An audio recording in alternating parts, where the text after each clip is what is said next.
is a human body is a network of organs. जो organs है उसका network, total network या family को ह्यूमन बॉडी बोलते हैं। Human body is a network और family of organs. And what is a disease? बीमारी क्या है? बीमारी एक सिंपल लैंग्वेज में लेते हैं, अगर ऑर्गन्स मिलके ह्यूमन बॉडी बनाते तो ऑर्गन्स का बिगाड़ने को डिजीज बोलते हैं। What is a human body? Network of organs. And what is a disease? Network of organs failure, as simple as that. Organ अच्छा तो बॉडी अच्छा, ऑर्गन खराब तो बॉडी खराब। मतलब ऑर्गन अच्छा तो हेल्थ, ऑर्गन खराब तो डिजीज। तो अल्टीमेटली डिजीज क्या है? डिजीज है ऑर्गन का damage. Remember this word. What is a disease? Disease है ऑर्गन का डैमेज। मैंने आपको बोला था कि आप एक हेल्थ लीडर है ऑडियंस का, रेस्पेक्टेड हेल्थ लीडर है, एक पॉपुलर हेल्थ लीडर है, आपको कई लाखों लोग जानने वाले हैं आपके देश में, आपके सोसाइटी में, आपके कम्युनिटी में। तो आपका जो डेफिनेशन है टुवर्ड्स डिजीज वो डेफिनेटली दूसरे से डिफरेंट होना चाहिए। मैं काफी टाइम देखता हूँ पेशेंट आता है, पेशेंट आके बोलता है सर मुझे शुगर है, तो मैं बोलता हूँ भाई शुगर आपका कहाँ पे? पॉकेट में लेके आए शुगर है। अल्लाह में तो बिना शुगर के आदमी जिंदा भी नहीं रहेगा। नहीं हाई ब्लड शुगर, वो आंसर कीजिए। वो बात बोले हाई ब्लड शुगर है, तो हाई ब्लड शुगर है तो क्या हुआ आपको? नहीं हाई ब्लड शुगर, मेरे आंखें गए, मेरे किडनी गए, तो आपको डायबिटीज है। हाँ, तो डायबिटीज क्या है? लोग क्या सोचते हैं? हाई ब्लड शुगर है। सोचिए गलती कहाँ पे है। डायबिटीज मतलब लोग सोच रहे हैं हाई ब्लड शुगर है, दैट इज द गलती, दैट इज द मिस्टेक। सो लेकिन आप जो हमारे हेल्थ लीडर्स है, आपका डेफिनेशन और एक नॉर्मल पेशेंट का डेफिनेशन में बहुत बड़ा फर्क है। आप 15 मिनट में अगर एक पेशेंट को उसका बीमारी का डेफिनेशन दे सकते हैं, तो ही वो 15 साल पुराना पेशेंट आपको 15 मिनट में विश्वास करके आपके साथ 15 साल के लिए ऑडियंस में जुड़ जाएगा। आई रिपीट अगेन, आप अगर 15 मिनट में एक पेशेंट को उसकी बीमारी का डेफिनेशन एक्सप्लेनेशन दे सकते हैं, तभी वो 15 साल पुराना पेशेंट 15 मिनट आपका बात सुन के 15 साल के लिए आपके साथ ऑडियंस में जुड़ जाएगा। आपसे आपके ऐसा लीडर बनेगा, आपसे भी आगे और लीडर बनेगा, बिकॉज उसको ये फील होगा आपके द्वारा लाइफ चेंज हुआ है। हमारा ऑडियंस के प्रोडक्ट खाने के बाद ही काम होगा। तो ऑडियंस के कैप्सूल्स खाने के बाद हमारा ऑडियंस कंपनी का रिस्पॉन्सिबिलिटी शुरू काम करने के लिए उसके बॉडी में, लेकिन उस प्रोडक्ट को खिलाने का रिस्पॉन्सिबिलिटी, उस प्रोडक्ट का बिलीव देने का रिस्पॉन्सिबिलिटी आप लीडर्स का है। वहां पर जाके हम जाके एक एक पेशेंट को कभी भी नहीं कर पाएंगे। सो देखिए, लोग बोलते हैं kidney failure, kidney dialysis patient, DAILYSIS, dialysis patient. Dialysis patient मतलब वो बोलता नहीं मेरा कोई यूरिन नहीं होता है इसलिए मैं जाके हॉस्पिटल में यूरिन करता हूँ। कितना wrong definition, very very wrong definition. लोग सोचता है डायलिसिस मतलब यूरिन करना, यूरिन नहीं हो रहा है, यूरिन कर रहा है जाके मशीन से, वो डायलिसिस है, मतलब वो है उसका बीमारी है। वो उसका बीमारी नहीं है। डायबिटीज ब्लड शुगर का बीमारी नहीं है, बीमारी कहीं और पे है। एसिडिटी, मेरा ना हमेशा पेट जल रहा है, मेरा ना हमेशा पेट में ना गैस होता है, मेरे पेट में हमेशा दर्द होता है। वो बोलते हैं पेट में जलन ही उसका बीमारी है। ये उसका गलत फहमी है जिसके वजह से उसका हेल्थ गलत गया है और सही नहीं हो पा रहा है। This is where the mistake lies. हर एक ऑर्गन को हम लोग जस्ट 5 मिनट्स में टच कर सकते हैं, आपके अंडरस्टैंड कर सकते हैं। What is a disease? मैंने आपको बोला what is a body, body है ऑर्गन्स और उसके network. What is a disease? Damage of the organs. मैं फिर से रिपीट करता हूँ, what is disease? Damage of the organs. मैं आंखों का एग्जाम्पल हर ट्रेनिंग में दिखाता हूँ। आप में से बहुत लोगों ने आंखों का एग्जाम्पल सुना। अगर आंख ऐसा दिखता है, एक काला सा एरिया, एक व्हाइट सा बड़ा एरिया है, कुछ ब्लड वेसल्स है, आईब्रोज है, आईलिड्स है, ये हमारा आंख ऐसा नॉर्मली दिखता है और ऐसे ही दिखना चाहिए, राइट? तो हमारा आंखों का स्ट्रक्चर ऐसा ही होता है। साइज अलग अलग हो सकते हैं, किसी का आंखें थोड़ा बड़े होते हैं, किसी का आंखें थोड़ा गोल गोल होते हैं, किसी का आंखें थोड़ा सा ऐसे खींचे हुए होते हैं। अलग अलग लोग अलग अलग साइज ऑफ द आंखें हो सकते हैं, लेकिन जो इसका जनरल स्ट्रक्चर है, आंखों का जो जनरल एनाटॉमी है, एनाटॉमी मतलब इसका जो जनरल स्ट्रक्चर है, ये सबके लिए ही सेम है, ये डिफरेंट नहीं होता है। तो अगर हमारे आंखें ऐसे हैं, तभी हम इस आंखों के द्वारा देख सकते हैं, रो सकते, सो सकते, सुन सकते, गुस्सा भी दिखा सकते हैं, सैडनेस भी दिखा सकते हैं। मतलब अपने आंख सही तरीके से यूज कर सकते हैं। इसका मतलब अगर आपको ठीक से दिखाई नहीं दे रहा है, आपको हेजी दिखाई दे रहा है, आपको झपसा दिखाई दे रहा है, तो इसमें दिखाई देने के ऊपर ना कॉन्सेंट्रेट करके आंखों के ऊपर कॉन्सेंट्रेट करना चाहिए, क्योंकि आंख अगर ठीक तो विजन ठीक। If your I is good, your vision is good. If your vision is wrong, vision के ऊपर ना फोकस करके आंखों के ऊपर फोकस करें। बिकॉज आपके आंख अगर ठीक से काम करेंगे तो आपका देखना, समझना, सोना, गुस्सा दिखाना ठीक होगा, सब फंक्शन ठीक होंगे। आपके हाथ का स्ट्रक्चर ठीक होगा तो इसके द्वारा सब फंक्शन ठीक होगा। इसका मतलब अगर आंखों के द्वारा आप ठीक से नहीं देख पा रहे, कुछ देखने में प्रॉब्लम हो रहा है, इसका मतलब देखना प्रॉब्लम नहीं है, आंख प्रॉब्लम है, because that is the organ, ये है ऑर्गन। इस चीज को याद रखें। लोग गलती कहाँ पे करते, पेशेंट्स मिस्टेक कहाँ पे करते, पेशेंट्स ऑर्गन्स डैमेज और ऑर्गन्स के फंक्शन में ही अंतर नहीं समझ पाते हैं और ब्लाइंड ट्रीटमेंट में चले जाते हैं।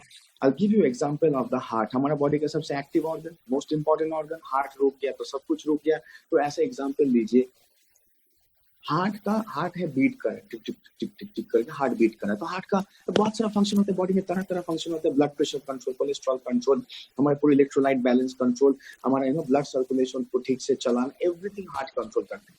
इसका मतलब हार्ट इज द ऑर्गन और ब्लड प्रेशर को ठीक रखना है उसका फंक्शन।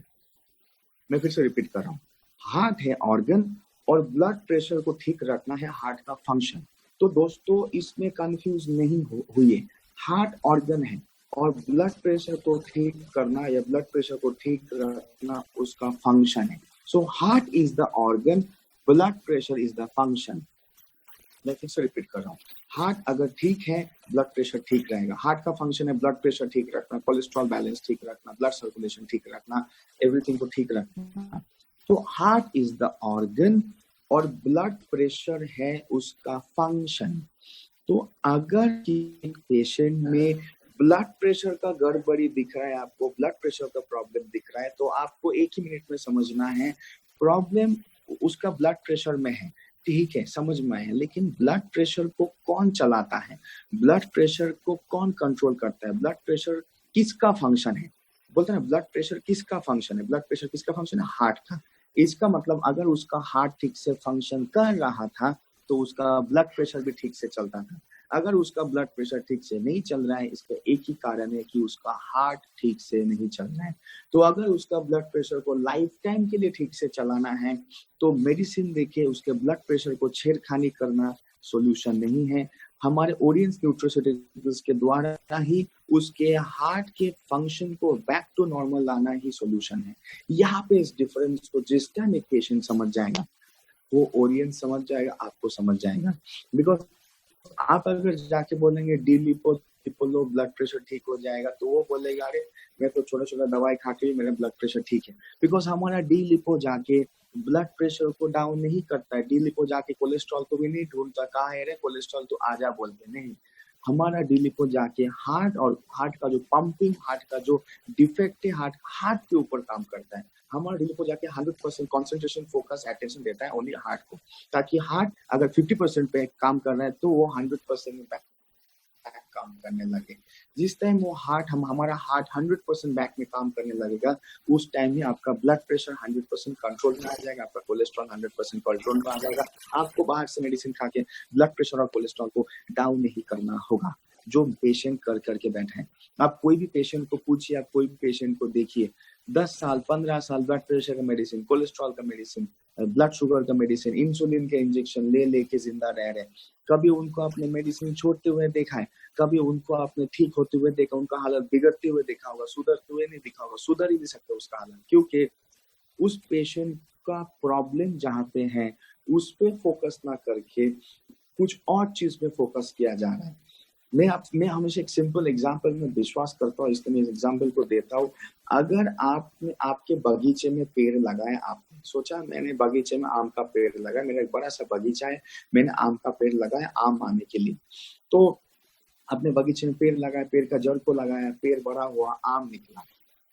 अगर आपका आम खट्टा खट्टा निकल रहा है, आपका आम सड़ा हुआ निकल रहा है, आपका आम बेकार निकल रहा है, तो उसमें उस आम का कोई गलती नहीं है, उस आम ने कुछ नहीं किया है, आम के जड़ में गलती है। आप चीज को अंडरस्टैंड करने का कोशिश कीजिए। आपका एक बगीचा है, बगीचा में गार्डन है आपके घर में।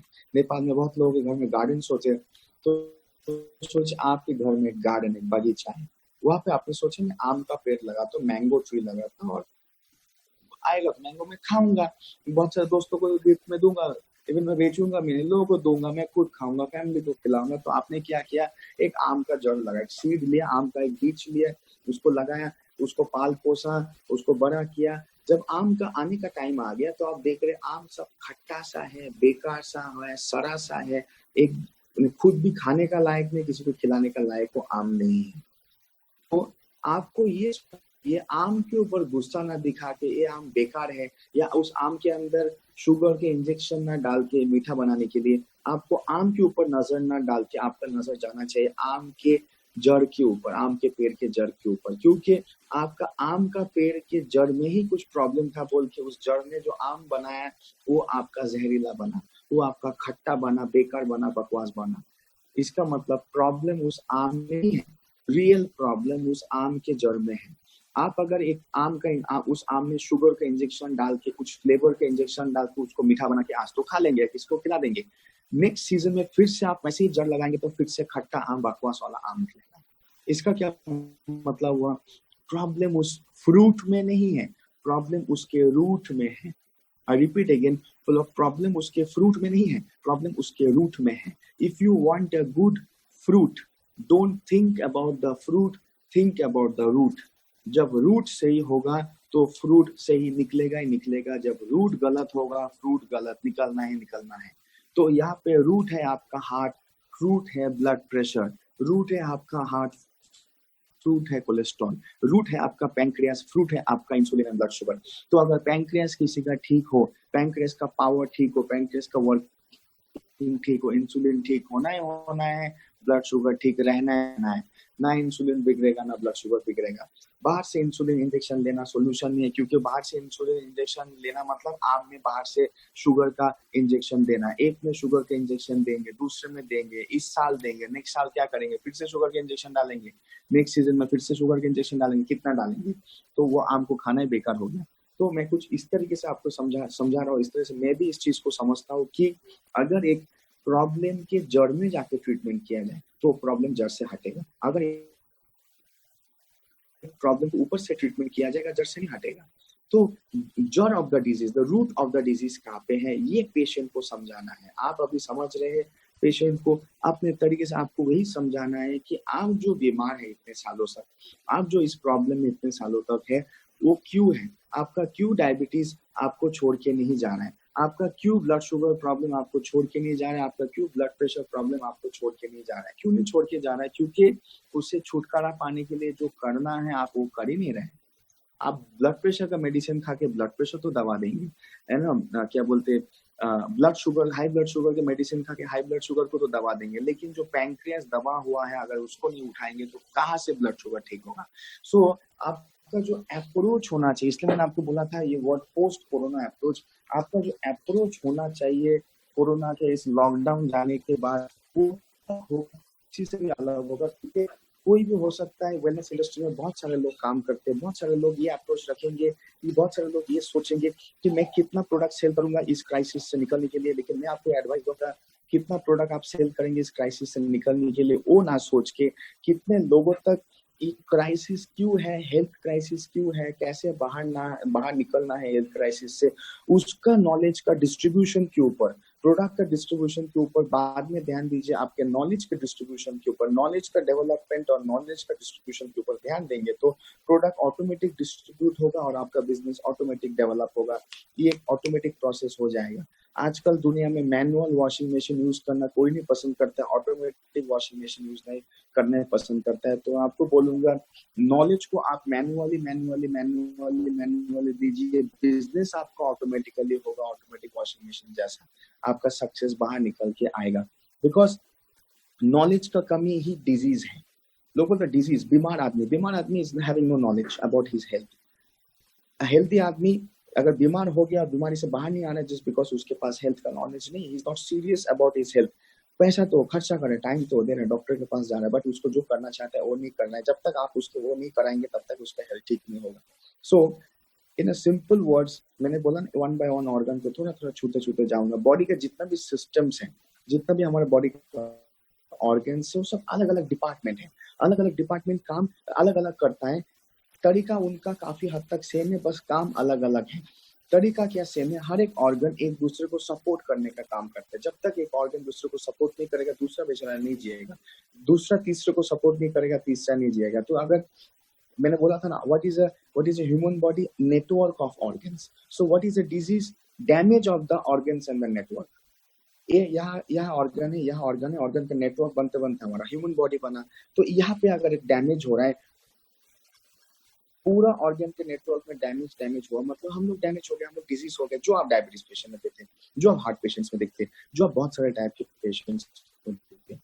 That means what I mean to say is that अगर आपको बीमारी से लोगों को निकालना है, अगर आप खुद भी बीमारी से निकलना चाहते हैं, तो पहले बीमार जैसा ना सोच के हेल्दी होने जैसा सोचिए। काफी सारे डायबिटीज पेशेंट आपको जरूर एक बात बोलेंगे, मुझे ये केवल आपके सप्लीमेंट्स नहीं चाहिए, मैं तो मेडिसिन खा रहा हूँ, औषधि खा रहा हूँ, औषधि खा के जिंदा हूँ। आपको ये आंसर जरूर देंगे, मैं मेडिसिन खा के जिंदा हूँ, मुझे कुछ नहीं चाहिए। आप बोलेंगे yes correct sir, correct ma'am, आप मेडिसिन खा के जिंदा हैं, लेकिन क्या आप मेडिसिन खा के जिंदगी जी रहे हैं? बिल्कुल नहीं जी रहे हैं, क्योंकि जिंदा रहना और जिंदगी जीने में किंतु बहुत बड़ा फर्क है।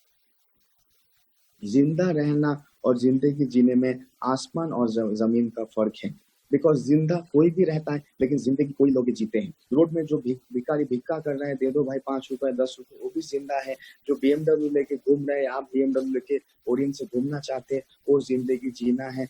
जो रोड में चुपचाप बैठा हुआ, वो जिंदा रहना है। जिंदा रहना और जिंदगी जीने में बहुत बड़ा फर्क है। अगर लोग अपने आप के थिंकिंग को चेंज करेंगे, तो उसका हेल्थ को चेंज करेंगे। सो इसलिए मैंने बोला था पोस्ट कोरोना अप्रोच में एक बहुत बड़ा आपका क्रूशियल पॉइंट यहाँ पे आने वाला है।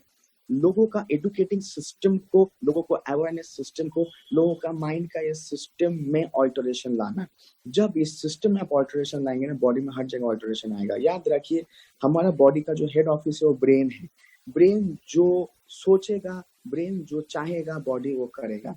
अगर आप अभी शाम को यूट्यूब चैनल ना देख के, घर में मोमो बना के ना खा के, दोस्तों के साथ गप्पे शप्पे ना मार के, इस चैनल में, इस ट्रेनिंग में बैठे हैं, ध्यान से लिख रहे हैं, समझ रहे हैं, एक ही कारण से आप लिख समझ रहे हैं। आपको ईश्वरी सर ने बोला होगा, आपने सुना होगा बात, हाँ इंपॉर्टेंट है, लेकिन अगर आपके ब्रेन को ये बात इंपॉर्टेंट नहीं लगा होगा, तो आप यहाँ पे नहीं बैठे होंगे। इसका मतलब आपका ब्रेन ने ये जरूर बोला है कि ये बहुत इंपॉर्टेंट है, इसलिए मैं बैठा हूँ।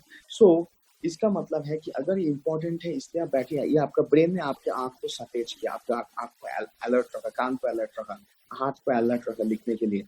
सो लेट्स अंडरस्टैंड कि हमारे ओरियंस के products compare to any other medications किस तरीके से हमारे बीमारी के ऊपर काम करेंगे। मैं आपको ओनली आज कॉन्सेप्ट ऑफ द ओरियंस प्रोडक्ट्स बोलूंगा। मैं वन बाय वन ओरियंस प्रोडक्ट हम लोग के बारे में बात करेंगे, बट हम लोग एक कॉन्सेप्ट को समझेंगे, इस कॉन्सेप्ट को अंडरस्टैंड करेंगे कि ओरियंस के प्रोडक्ट्स आखिर क्या है हमारे ह्यूमन बॉडी के लिए।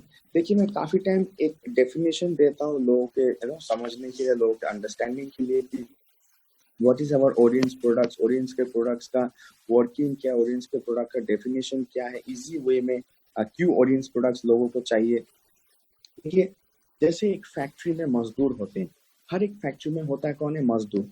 तो एक मजदूर जब पूरा दिन मजदूरी करता है, पूरा महीना मजदूरी करता है, पूरा साल मजदूरी करता है आपके फैक्ट्री को ग्रो करने के लिए, अगर उस मजदूर को टाइम में सैलरी, खाना पीना, इंसेंटिव नहीं मिलेगा, तो वो मजदूर आपको छोड़ के चला जाएगा। अगर आपके साथ रहेगा भी तो वो मर मर के रहेगा, दिल से नहीं रहेगा, आपके साथ बहुत दिल से और प्यार से काम नहीं करेगा, क्योंकि उसको ये फील है कि आप उसके लिए केयर नहीं करते। तो जब एक मजदूर को ये फीलिंग आएगा कि आप उसके लिए केयर नहीं करते, तो भी धीरे धीरे आपको और आपके कंपनी के लिए केयर करना बंद कर देगा। ऐसा सोचिए ना कि आप एक कंपनी के मालिक हैं, ऐसा सोचिए आप एक अपलाइन हैं। चलिए, आप एज अपलाइन और एज ए लीडर हिसाब से मैं बात करता हूँ, आप एक लीडर हैं और आपके नीचे 100 टीम है, 1000 टीम है या 10,000 टीम है। आप एक टॉप अपलाइन है, आपके नीचे 10,000 लोग टीम है।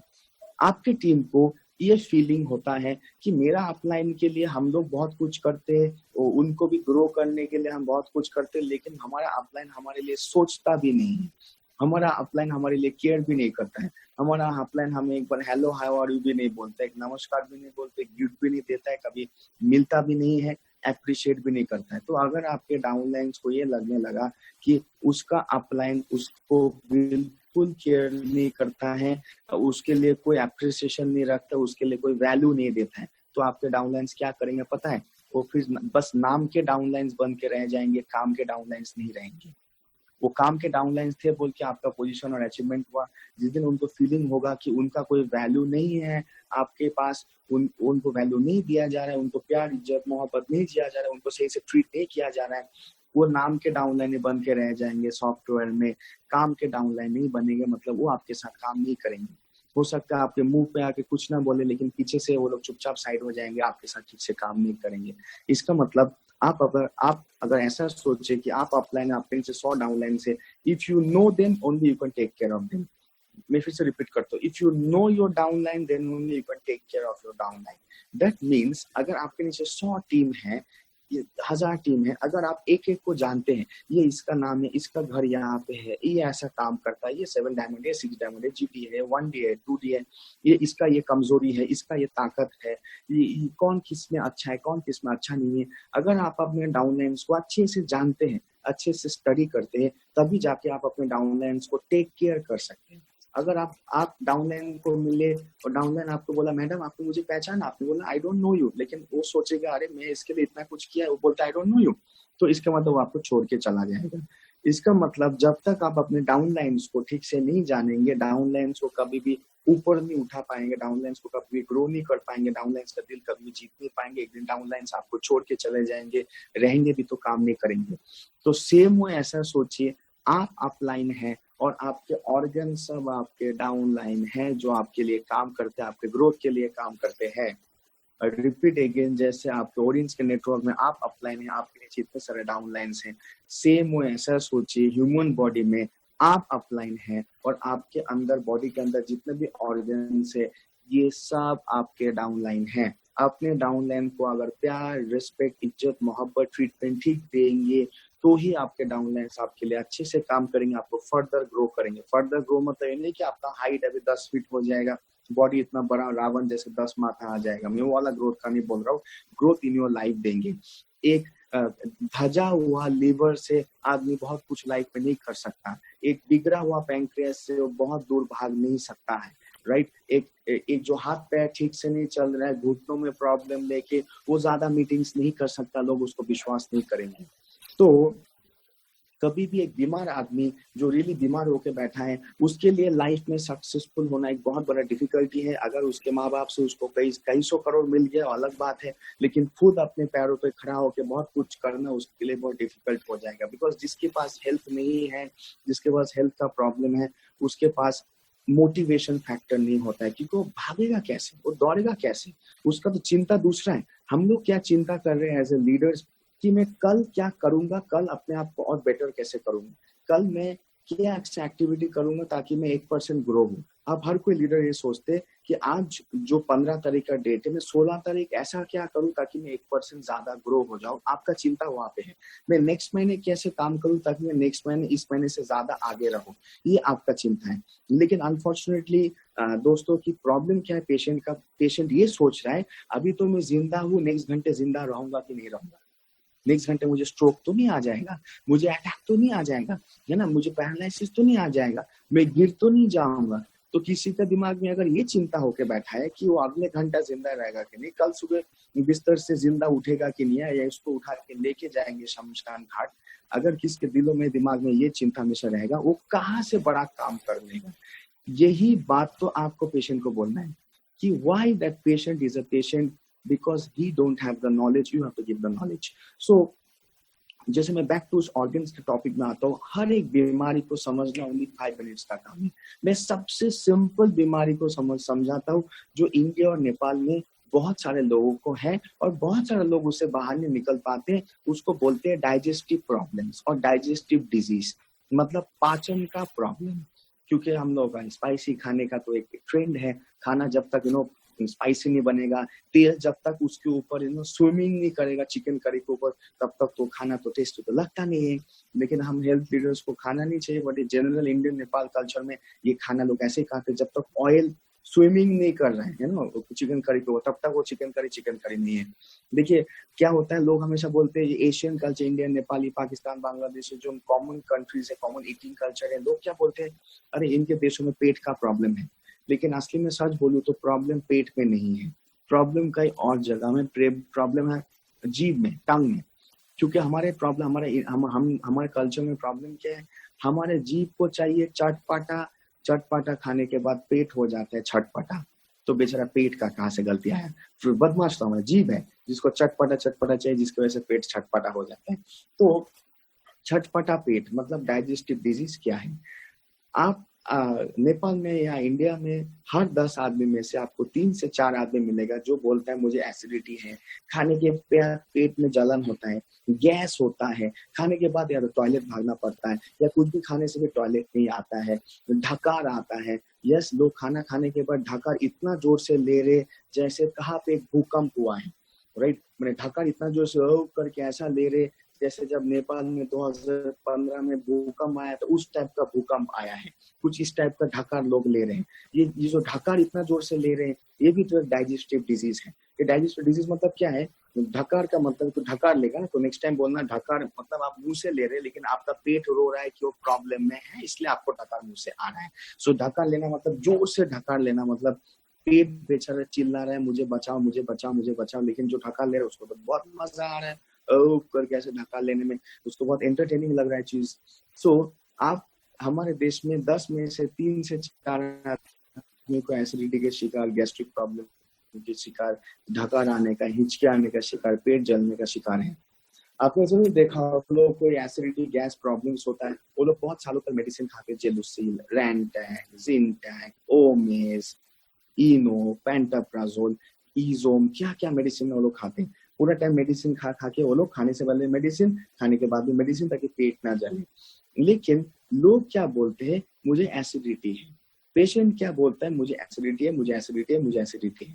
काफी टाइम आप फ्रूट फाइबर जाके बोलते हैं एसिडिटी ठीक कर देगा, यहाँ पे आपका गलती है। ऐसा लैंग्वेज आप नेक्स्ट टाइम से यूज करेंगे क्योंकि फ्रूट फाइबर का काम एसिडिटी डाउन करना नहीं है। कोई बोलेगा मेरा तो मोशन ही नहीं हो रहा है, मेरा टॉयलेट नहीं हो रहा है, तो आप जाके फ्रूट फाइबर एलोवेरा प्रीमियम देते तो बोलते अभी तुम्हारा पेट साफ हो जाएगा। दोस्तों sorry to say but fruit fibre aloe vera premium juice पेट साफ करने के लिए बनाया हुआ नहीं है, पेट का जलन को भी बंद करने के लिए बनाया नहीं हुआ है। क्योंकि बीमारी पेट साफ नहीं हो रहा है ये भी कोई बीमारी नहीं है, पेट जलन हो रहा है ये भी बीमारी नहीं, बीमारी कुछ और है। बीमारी कहाँ पे है, बीमारी ऑर्गन में है जिसको हम स्टमक बोलते हैं, बीमारी ऑर्गन में है जिसको हम इंटेस्टाइन बोलते हैं, जिसको हम नेपाल में आंद्रा बोलते हैं या आद बोलते हैं, उसमें ही प्रॉब्लम है। तो हमारा fruit fibre aloe vera premium juice जाके इंटेस्टाइन को ठीक करने का काम करता है, स्टमक को ठीक करने का काम करता है, एसिडिटी को कम करने का काम नहीं करता है। क्योंकि अगर स्टमक ठीक से फंक्शन कर रहा हो, स्टमक पावरफुल हो तो डाइजेशन को भी पावरफुल करेगा। एसिडिटी होगा कहाँ से, नहीं होगा। पेट में जलन होगा कहाँ से, नहीं होगा। ढकार क्यों आएगा, नहीं आएगा। हिचकी क्यों होगा, नहीं आएगा। मोशन भी ठीक से होगा, ना लूज होगा ना टाइट होगा, प्रॉपर स्टूल पासिंग होगा, प्रॉपर मोशन होगा। तो इसका क्या मतलब हुआ, इसका सिंपल अंडरस्टैंडिंग में ये मतलब हम समझ सकते हैं कि ये जो लोग आज एसिडिटी के शिकार है, गैस्ट्रिक प्रॉब्लम का शिकार है, इतने सारे लोग इतना प्रॉब्लम का शिकार है, प्रॉब्लम उनके एसिडिटी और गैस्ट्रिक में नहीं है, वो एसिड और गैस के शिकार नहीं है, वो स्टमक डैमेज के शिकार है, वो इंटेस्टाइन का डैमेज के शिकार है। तो अगर वो स्टमक डैमेज के शिकार है तो उनका ट्रीटमेंट तो स्टमक को रिपेयर करने के लिए होना चाहिए, उनका ट्रीटमेंट होना चाहिए इंटेस्टाइन का प्रॉब्लम को रिपेयर करने के लिए, ना ही जलन को कम करने के लिए, ना ही टॉयलेट को निकालने के लिए, ना ही स्टूल को निकालने का काम नहीं। वो मेडिसिन करता है, हमारे सप्लीमेंट्स करता है स्टमक का डैमेज को रिपेयर करना, इंटेस्टाइन के डैमेज को रिपेयर करना। Because the problem is in the stomach and in the intestine, that is in the पाचन प्रणाली, जिसको आप हिंदी में नेपाली में पाचन सिस्टम, पाचन प्रणाली, पाचन तंत्र बोलते हैं, डाइजेस्टिव सिस्टम। अगर वहां पे कोई डैमेज है तो वहां का सब चीज डैमेज होगा। मैंने बोला था आंख अगर डैमेज है तो देखना आपको प्रॉब्लम हो जाएगा। सेम हुआ, अगर पाचन प्रणाली डैमेज्ड है, आपका स्टमक इंटेस्टाइन डैमेज्ड है तो आपका हजम प्रॉब्लम होगा ही होगा, आपका टॉयलेट करना प्रॉब्लम होगा ही होगा। तो अगर आप टॉयलेट के प्रॉब्लम से छुटकारा चाहते, एसिडिटी गैस्ट्रिक प्रॉब्लम से छुटकारा चाहते तो एसिडिटी गैस्ट्रिक का दवाई मत खाइए, क्योंकि एसिडिटी गैस्ट्रिक का दवाई खाने से कुछ भी नहीं होने वाला है, कुछ हुआ भी नहीं लोगों को 15-20 साल एसिडिटी गैस्ट्रिक का दवाई खा के। आपको क्या, कहाँ पे आपको रिपेयर करना चाहिए, आपको रिपेयर करना चाहिए हजम कराने वाले को। आप सही हजम चाहते हैं तो हजम के ऊपर काम ना करके हजम कराने वाले के ऊपर काम कीजिए। हजम कराने वाले को स्टमक बोलते और हजम है उसका फंक्शन। जस्ट लाइक अगर एक घर में एक बाप अच्छे से पैसा कमा के लेके आता है, वो डिसिप्लिन होता है, तभी वो बेटे को अच्छे से पाल सकता है, बेटे को अच्छे दे सकता है। आप खुद ही शराबी बन के बैठा है, बेवड़ा बन के बैठा है, रात रात भर घर नहीं आता है, उसका भी बेटा कुछ टाइम बाद घर आना बंद कर देगा, स्कूल जाना बंद कर देगा, उसका बेटे का कोई भी इसमें गलती नहीं है, बिकॉज उसका बेटे का जो कंट्रोलर है, जो उसका बिग बॉस, उसके पापा कि पापा का ही कर्तव्य था, फंक्शन था, कार्यक्रम था अपने बेटे को सही दिशा में लेके जाना। बाप ही अगर गलत दिशा में चला गया, बेटा भी ऑटोमेटिक गलत दिशा में चला जाएगा। तो अगर बेटे को सही दिशा में चलाना चाहते हैं तो बेटे को सही दिशा में चलाने का काम ना करके पहले बाप को सही दिशा में लेके आइए, बेटे को ऑटोमेटिक ही बेटा सही दिशा में आ जाएगा क्योंकि उसका बाप उसको लेके आएगा।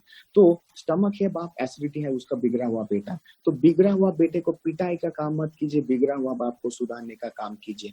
इसका मतलब आप अगर एसिडिटी प्रॉब्लम से कोई छुटकारा चाहता है तो एसिडिटी एसिडिटी प्रॉब्लम के लिए मेडिसिन खा के एसिडिटी का छुटकारा लाइफ में मिला भी नहीं है किसी को, ना ही किसी को मिलेगा, ये अच्छे से लोगों को पता है। तो छुटकारा पाने के लिए एसिडिटी का प्रॉब्लम का जड़ है स्टमक का फंक्शन। अगर स्टमक ऐसा है तो एसिडिटी प्रॉब्लम नहीं है, स्टमक ऐसा मुरझा गया तो एसिडिटी हाई हो गया। तो मुरझा हुआ स्टमक को खिलखिला कीजिए, एसिडिटी का प्रॉब्लम है चला जाएगा, सिंपल एज दैट। हम खाना खाने के बाद हमारा खाना ठीक से हजम होता है, एसिडिटी नहीं होता, बिकॉज हमारा स्टमक ठीक से अगर फंक्शन कर रहा है तो हमारा खाना हजम भी ठीक से होगा। हमारा अगर इंटेस्टाइन ठीक से फंक्शन कर रहा है तो हमने खाना खाया, नेक्स्ट दिन सुबह हम टॉयलेट जाएंगे, फ्रेश अप होंगे, हल्का फील करेंगे। इसका मतलब हमारे जो पाचन प्रणाली का टोटल सिस्टम, उसमें लिवर है, स्टमक है, इंटेस्टाइन स्मॉल लार्ज इंटेस्टाइन्स है, अगर वो सब ठीक से काम कर रहे हैं, अगर वो सब स्ट्रॉन्ग है, पावरफुल है, उनका काम काज सब ठीक है, तो ऑटोमेटिकली काम काज ठीक होगा। इसका मतलब देखिए क्या मैंने बोला, वो लोग अगर पावरफुल है, वो लोग सब ठीक है, तो उसका काम काज भी ठीक होगा। मेरे हिंदी वर्ड को का कोशिश करें, अगर आपका पाचन प्रणाली ठीक है तो उसका काम काज भी ठीक होगा। पाचन प्रणाली का काम काज क्या है? पाचन। डाइजेस्टिव सिस्टम का, डाइजेस्टिव ऑर्गन्स का काम काज क्या है? डाइजेशन। अगर डाइजेस्टिव सिस्टम ठीक है, ऑर्गन्स ठीक है, तो उसका डाइजेशन ऑटोमेटिक ठीक होगा, डाइजेशन बिगड़ेगा नहीं। तो बिगड़ा हुआ डाइजेशन को अगर सुधारना है तो डाइजेस्टिव ऑर्गन्स को सुधारना है। डाइजेस्टिव ऑर्गन्स अगर सुधर गया तो डाइजेस्टिव प्रॉब्लम ऑटोमेटिक चला जाएगा। इसका मतलब आज से एसिडिटी पेशेंट्स को फ्रूट फाइबर एसिडिटी ठीक करता है बोल के काइंडली सेल कीजिए। फ्रूट एसिडिटी ठीक करने का काम नहीं करता है।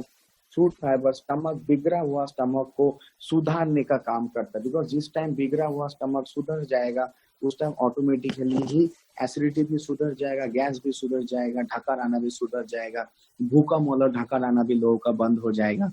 मैं सबको हमेशा बोलता हूँ, आप ऑडियंस के सब हेल्थ लीडर्स को मेरे तरफ से एक स्ट्रिक्ट इंस्ट्रक्शन है, इसको स्ट्रिक्टली सुनिए प्लीज। हम लोग एक हेल्थ रेवोल्यूशन का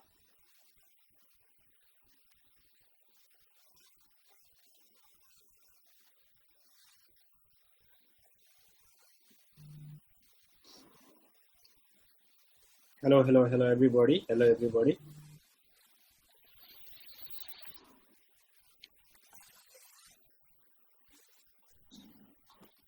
तो मैं वो बोलना चाह रहा था, स्ट्रिक्टली आप सबको एक बात शेयर करना चाहूंगा, इसको जरूर रूल फॉलो करें।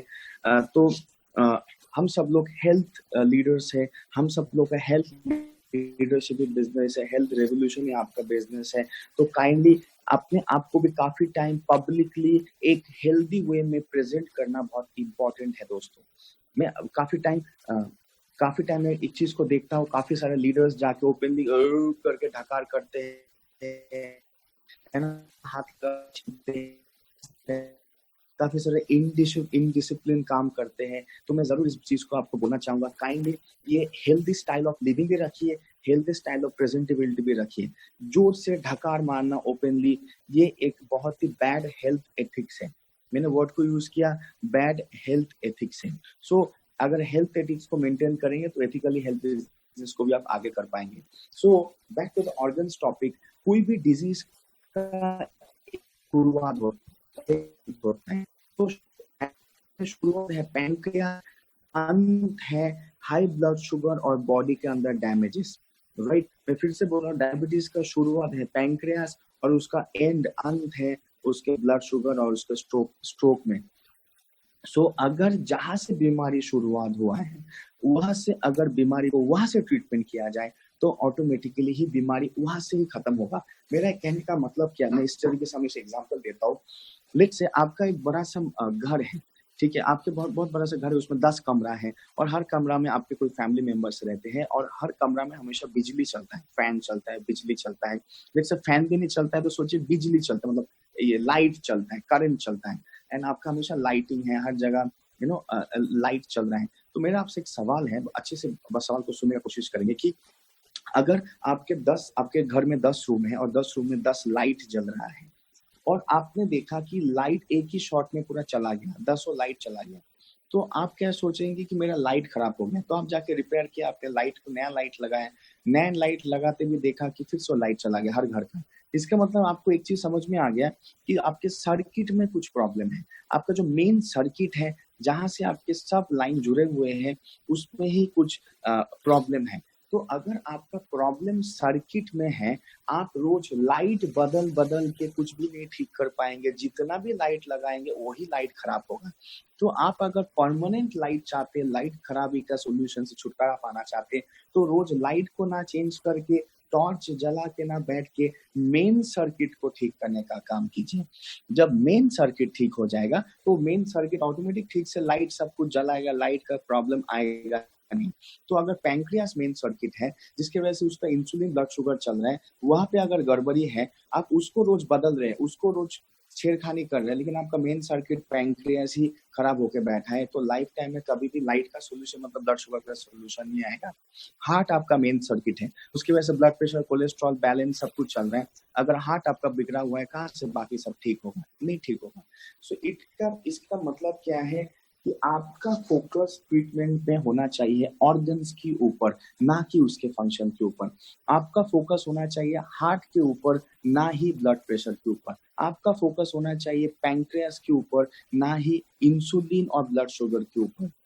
किडनी पेशेंट्स को आते हैं, बहुत ही मजेदार बात करने वाला हूँ जो आपने किडनी पेशेंट्स के साथ जरूर देखा है, किडनी डायलिसिस पेशेंट। मुझे सबसे ज्यादा दुख लगता है, आपको भी दुख लगता होगा, थोड़ा सा तरस भी आता है किडनी डायलिसिस पेशेंट्स को देख के। क्यों आपको बोल रहा हूँ मैं किडनी डायलिसिस पेशेंट्स का बात कर रहा हूँ?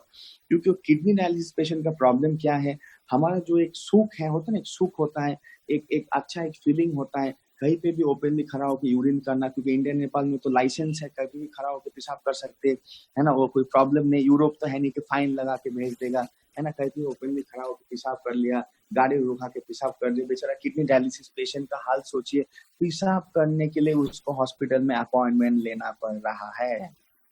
तो आप खुद भी समझ सकते हैं कि उसका हाल बेचारा का क्या है। तो आप कभी डायलिसिस पेशेंट को ये पूछ सकता है, अच्छा आप जब सुसु करना, आपका जब सुसु का टाइम आता है, उसके लिए आपको अपॉइंटमेंट लेना पड़ता है ना, उसके लिए आपको हॉस्पिटल जाना पड़ता है ना? वो बोलेगा हाँ। अच्छा उसके लिए नर्स का हेल्प चाहिए ना, डॉक्टर का हेल्प चाहिए ना, मशीन लगाना चाहिए ना? हाँ। क्या आपको पता है आपको मशीन से ही क्यों यूरिन किया जा रहा है? आपको किसी का हेल्प से यूरिन क्यों किया जा रहा है? कहीं हम लोग जब करके सुसु कर रहे, कोई तो हमें हेल्प तो नहीं कर रहा सुसु करने में, तो बेचारा किडनी डायलिसिस पेशेंट को किसी का मदद से यूरिन क्यों बेचारा करना हो रहा है? क्योंकि उसका जो यूरिन कराने वाला है बॉडी में किडनी, वो दोनों काम नहीं, वो 2 किडनी काम नहीं कर रहे, उसका किडनी काम नहीं कर रहा है बोल के उसका यूरिन ऑटोमेटिक खुद से नहीं हो रहा है, इसलिए उसको जाके बाहर वाले का हेल्प, बाहर के मशीन का हेल्प लाके यूरिन करना हो रहा है। तो आप जाके कभी भी मत बोलिए किडनी पेशेंट को जाके नेफ्रोफिट लीजिए, एंटीऑक्सीडेंट व्हीट ग्रास लीजिए, आपका किडनी डायलिसिस से आप छुटकारा पाओगे। आपको ये बोलने का जरूरत नहीं है। जाके ऑटोमेटिक जाके पेशेंट्स को बस इतना बोलिए कि वो आज किडनी डायलिसिस का शिकार क्यों है। जाके उसको समझाए पहले, नंबर 1 किडनी का काम क्या है बॉडी में। किडनी का काम क्या है, तो सिंपल एग्जांपल देता हूँ। जब हमारे बॉडी में पानी का बैलेंस थोड़ा हाई हो जाता है, मतलब हमारे शरीर के अंदर जो वाटर है, आपको पता है हमारे खून में पानी होता है, हमारे बॉडी में 70% is the water in the blood. So हमारे बॉडी में जब पानी का जो मात्रा है वो जरूरत से थोड़ा हाई हो जाता है, जरूरत से ज्यादा हो जाता है, और टॉक्सिन्स का मात्रा भी जरूरत से कुछ ज्यादा हो जाता है, तब क्या होता है, हमारा ब्रेन इसको रीड करता है, हमारा ब्रेन इसको पढ़ लेता है कि मेरे बॉडी के अंदर पानी का और टॉक्सिन्स का मात्रा जरूरत से थोड़ा ज्यादा हो गया है, इसको बाहर जाना चाहिए, क्योंकि अगर ये अंदर रह गया तो ऑर्गन्स के ऊपर प्रेशर पड़ेगा, कुछ प्रॉब्लम्स क्रिएट हो सकते हैं। इसका मतलब ब्रेन में क्या हो गया, ब्रेन ने रीड किया कि आपके बॉडी में पानी का बैलेंस जरूरत से ज्यादा है और उस पानी को निकालना है, वो पानी निकलना चाहिए। तो ब्रेन को पता है पानी निकलने के लिए मेरा कौन सा एम्प्लॉय काम करेगा, मेरा कौन सा डाउनलाइन काम करेगा, मेरा कौन सा मजदूर काम करेगा, किडनी। तो ब्रेन ने क्या कर दिया, किडनी को भेज दिया सिग्नल, भाई पानी निकालने का काम फटाफट करो, मतलब यूरिन निकालने का काम। Because what is a urine, जो यूरिन को आप दिन में 6-7 बार करते हैं, हर कोई दिन में 5-6-7 बार करते हैं। बहुत सारे लोग यूरिन का डेफिनेशन नहीं जानते। मैं आपको सिंपल तरीके से बोलता हूँ, डेफिनेशन मार्केट में जरूर बोलिएगा। किसी को सुसु करते हुए देख भी रहे तो आप बोलिएगा, तुम पता है तुम क्या निकाल रहे हो। यूरिन क्या है, यूरिन है पानी और टॉक्सिन्स का एक शरबत। फिर से मैं बोल रहा हूँ, रसना शरबत नहीं होता था, रसना शरबत, वैसे ही यूरिन एक शरबत है। बस ये शरबत को पीने का काम नहीं है, इसको निकालने के लिए बनाया गया है। शरबत को यूरिन, जो शरबत है पानी और टॉक्सिन का mixture, is only for going out, not for taking in. तो ये जो एक शरबत है यूरिन, ये क्यों निकलना चाहिए टाइम पे, क्योंकि यूरिन के द्वारा बॉडी का एक्सेस पानी, बॉडी का एक्सेस टॉक्सिन्स निकलना है। तो एनी टाइम आपके बॉडी में पानी का मात्रा और टॉक्सिन्स का मात्रा थोड़ा सा ज्यादा होगा तो ब्रेन इसको पढ़ लेगा। ब्रेन पढ़ते नर्वस सिस्टम के द्वारा, ये मैं नेक्स्ट चैप्टर में एक्सप्लेन करूंगा नेक्स्ट सेशन में। ये नर्वस सिस्टम होता है, नाड़ी सिस्टम, तारों का सिस्टम, जो भी आप बोलना चाहिए, signal transmitter, anything want to say, इसके द्वारा ब्रेन किडनी को सिग्नल भेजता है, फटाफट अपना ड्यूटी करो। क्या है ड्यूटी उसका, यूरिन निकालना। तो आपको फटाक से यूरिन का फीलिंग आता है कि मुझे जोर से यूरिन आया है, मुझे जाना है, जाके आप करके यूरिन निकाल दिया। इसका मतलब ब्रेन ने अपना काम किया, वो पानी ज्यादा है, टॉक्सिन ज्यादा है, निकालना है। ब्रेन ने रीड किया, रीड करने के बाद ब्रेन ने सिग्नल भेजने का भी काम किया, मतलब ऑर्डर देने का भी काम किडनी को किया। लेकिन जो ऑर्डर लेने वाला है मजदूर, वो ही मरा पड़ा है, वो ही मुरझा पड़ा है, उसके अंदर ताकत ही नहीं है। वो ऑर्डर लेके क्या करेगा, ऑर्डर लेके कुछ नहीं कर सकता है। जब ये मजदूर मरा पड़ा है तो बाहर से एक मशीन ले आके यूरिन को निकाला जा रहा है, जिसको बोलते हैं किडनी डायलिसिस। इसका मतलब किडनी डायलिसिस में हो क्या रहा है, एक पेशेंट को हॉस्पिटल ले जाया जा रहा है टाइम पे, हफ्ते में 2 बार या महीने में 10 बार ले जाने के बाद उसका यूरिन को निकाला जा रहा है।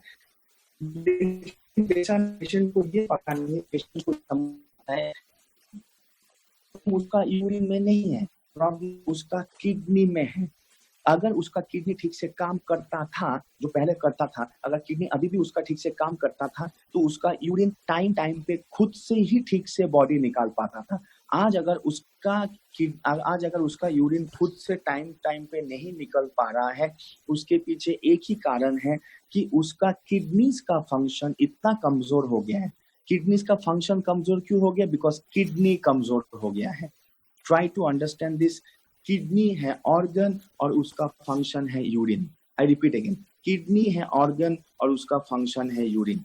तो अगर ऑर्गन कमजोर तो ऑफकोर्स फंक्शन भी कमजोर। जैसे आंखें कमजोर तो आपका विजन भी कमजोर, सेम वे आपका किडनी कमजोर तो आपका यूरिन निकालना भी कमजोर। मतलब बॉडी यूरिन निकाल नहीं पा रहे, यूरिन नहीं निकाल पा रहे तो पानी और टॉक्सिन ज्यादा हो जा रहे हैं, तब टाइम पे मशीन लगा के यूरिन करना हो रहा है। बेचारा पेशेंट्स का हाल सोचिए। जनरली हम लोग एक मजा लेते, खड़े खड़े खुले आसमान में, खुला खेत में करके सुसु करने के लिए। बेचारा किडनी डायलिसिस पेशेंट को देखिए, बिस्तर में लेट के, वहाँ पे 2 डॉक्टर खड़ा है, 2 कंपाउंडर नर्स खड़ा है, मशीन लगा के सो के उसके यूरिन करना पा रहे हो अपॉइंटमेंट लेके। तो अगर एक सोया हुआ डायलिसिस पेशेंट को फिर से खड़ा करके आप चाहते कि वो यूरिन करे किडनी, उस डायलिसिस पेशेंट को पूछिए आप क्या चाहते हैं सर, आप क्या चाहते हैं मैम। सर अगर आप चाहते हैं कि आप सो के यूरिन ना करके मशीन लगा के फिर से खड़ा होके ओपन खेत में करके सुसु करना चाहते हैं, यूरिन करना चाहते हैं, तो आपके सोए हुए किडनी को खड़ा कीजिए। आप सोने के जगह खड़ा हो के यूरिन कर पाएंगे, जो नेफ्रोफिट कर पाएगा। बिकॉज नेफ्रोफिट यूरिन कराने का काम नहीं करता है, नेफ्रोफिट डायलिसिस छुड़ाने का काम नहीं करता है। नेफ्रोफिट सोया हुआ किडनी को वापस खड़ा करने का काम करता है, जिसके वजह से सोया हुआ पेशेंट फिर से वापस खड़े खेत में, खुला खेत में सुसु करने का काम कर सकता है। आपको यही बताना है पेशेंट को। Nephrophyte is not a product against dialysis. Nephrophyte is not a product against urination. Nephrophyte is a product against kidney failure. Kidney को ठीक करने के लिए वो किडनी का खाना है। जो किडनी मजदूर बेचारा रूठ के बैठा था, सूख के बैठा था, आपसे नाराज होके बैठा था, उसको 1-2 महीना नेफ्रोफिट खिलाने के बाद वही नाराज मजदूर, रूठा सूखा हुआ मजदूर फिर से खुश हो गया, फिर से वो मतलब फिर से पावर में आ गया और वो खुद से अपना काम करने लगा, आप खुद से यूरिन करने लगे, मशीन के भरोसे यूरिन नहीं करना हुआ। सो आपको ये बेसिक मेडिकल फिलोसॉफी बॉडी में समझ में आ गया कि द प्रॉब्लम जहाँ पे है, अगर प्रॉब्लम रूट में है, रूट पे जाइए, फ्रूट पे मत जाइए, क्योंकि फ्रूट को पैदा करने वाला रूट है, मतलब यूरिन को पैदा करने वाला किडनी है, पैदा करने वाला में ही प्रॉब्लम है कि यूरिन निकालने वाले में प्रॉब्लम, यूरिन निकलेगा कहाँ से, नेचुरली मशीन लगा के निकलना पड़ेगा। सो बहुत टाइम होता है ना, आपको नेफ्रोफिट लेके जा रहे पेशेंट को, आपने देखा डायलिसिस पेशेंट, वो तुम्हें डायलिसिस है, ये नेफ्रोफिट ठीक करेगा, नो अब उसको पहले आप समझाइए, वरना वो बिलीव नहीं करेगा। बिकॉज जैसे आप बोलेंगे नेफ्रोफिट तुम्हारा डायलिसिस ठीक करेगा, तो वो बोलेगा अरे इतने बड़े बड़े डॉक्टर्स ने नहीं ठीक कर पाए, इतने बड़े बड़े हॉस्पिटल नहीं ठीक कर पाए, 10 साल में ठीक नहीं हो पाया, आपका नेफ्रोफिट मुझे 10 हफ्ते में कैसे ठीक करेगा? आप कौन सा रॉकेट साइंस लेके आ गए भाई? वो आपको ये सोचेगा। तो उसको जाके रॉकेट साइंस नहीं समझाना, उसको जाके simple health science, medical science समझाना है कि देखिए सर, मैं आपसे 10 मिनट लूंगा, मैं आपको ऑडियंस बेचने के लिए नहीं आया, मैं आपको हेल्थ नॉलेज सिखाने के लिए आया हूँ। देखिए सर, अगर आप आज मशीन से लास्ट 5 साल में यूरिन कर रहे, पैदाइशी तो आप यूरिन नहीं कर रहे थे मशीन से, पहले तो आप खुद से यूरिन कर रहे थे, बिकॉज पहले आपका किडनी खुद से यूरिन कर पाता था, बिकॉज आपका किडनी पावरफुल था, आपका किडनी स्ट्रांग था, तो आपका किडनी का जो फंक्शन है यूरिन करना वो भी ठीक होता था। जिस दिन से आपका किडनी कमजोर पड़ने लगा, किडनी का फंक्शन जो है यूरिन निकालना, वो भी कमजोर पड़ने लगा। अगर आप चाहते urine normally back to normally निकले, जैसे निकलना चाहिए, तो किडनी जैसा था उसको वापस बनाना चाहिए, जो नेफ्रोफिट करेगा। मतलब नेफ्रोफिट डैमेज किडनी को रिपेयर करता है।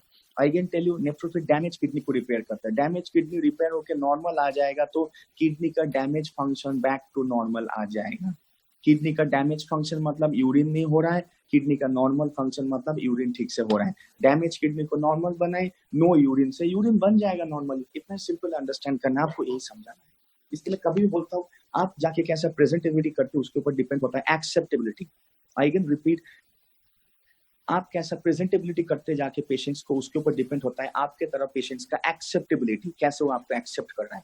आपका एक्सेप्टेबिलिटी टोटली आपके प्रेजेंटेबिलिटी पर डिपेंड करते हैं। यहाँ पे भी मैं लास्ट 2 साल से कई सारे हेल्थ सेक्टर दे चुका, आपके साथ बैठता उठता हूँ, आप तो मेरे सेमिनार देखते हैं, यहाँ पे भी देख रहे हैं। यहाँ पे भी मैं अगर कुछ डिफिकल्ट मेडिकल लैंग्वेज यूज करो, आप नहीं समझ पाएंगे। इसका मतलब मेरा एक्सेप्टेबिलिटी हाई है, बिकॉज शायद मैं प्रेजेंटेबिलिटी आप तक पहुंचा पा रहा हूँ। सेम वे पेशेंट्स को जाके आप किस तरीके से प्रेजेंटेबिलिटी दे पाएंगे, उसके ऊपर उसका एक्सेप्टेबिलिटी होगा। जाके किसी को मत बोलिए डाया केयर डाई जूस लीजिए सर, ये ब्लड शुगर डाउन करेगा। वो आपको ब्लड शुगर का प्रॉब्लम है ना, हाई ब्लड शुगर है ना, ये dia care dia juice antioxidant है, ये ब्लड शुगर ठीक करेगा। तो आप में और फार्मास्यूटिकल में कोई डिफरेंस आपके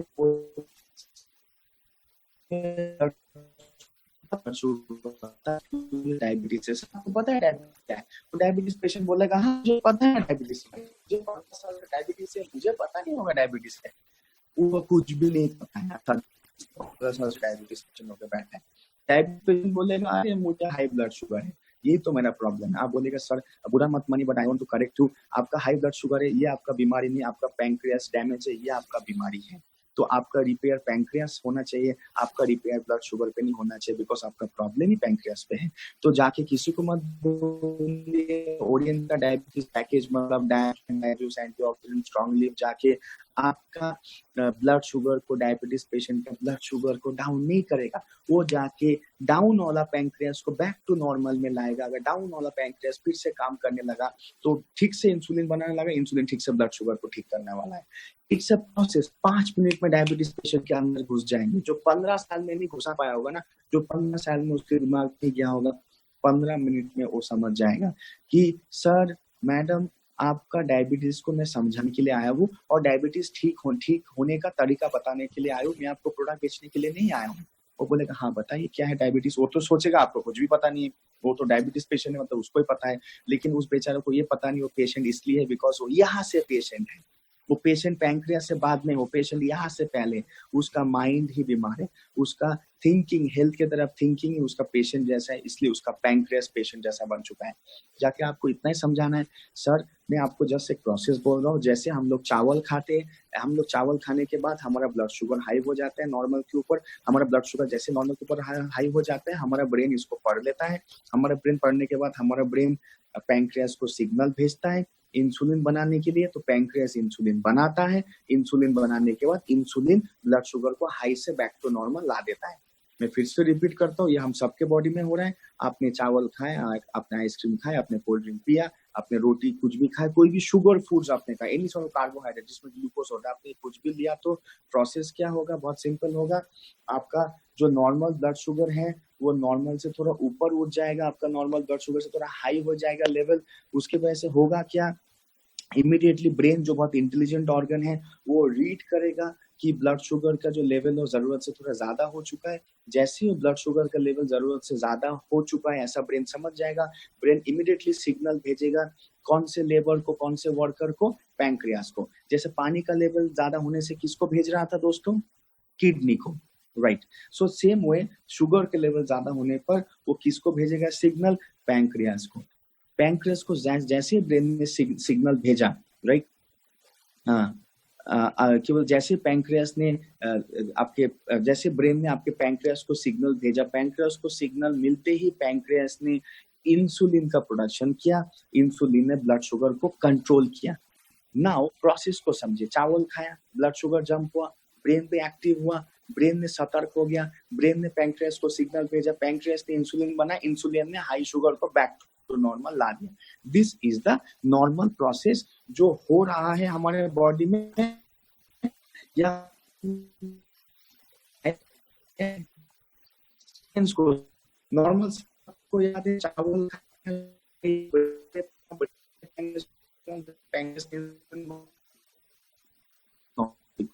डायबिटिक पेशेंट का प्रॉब्लम क्या हुआ, चावल खाया, शुगर हाई हुआ, ब्रेन ने रीड किया, ब्रेन ने सिग्नल भेजा पैंक्रियास को इंसुलिन बनाने के लिए, लेकिन बेचारा सा पैंक्रियास इतना मुरझा होके बैठा है, इतना डाउन होके बैठा है, इतना वीक होके बैठा है कि वो इंसुलिन बना ही नहीं सकता। अगर वो इंसुलिन ही नहीं बना सकता तो ब्लड शुगर को कंट्रोल कौन करेगा, बॉडी का कोई खुद नहीं कर सकता है। तब बाहर से मेडिसिन लेके, तब बाहर से इंसुलिन इंजेक्शन लेके उसको चेक किया जा रहा है, उसको दबाया जा रहा है। लेकिन दोस्तों अगर आपने राइट सीक्वेंस को थोड़ा समझा है तो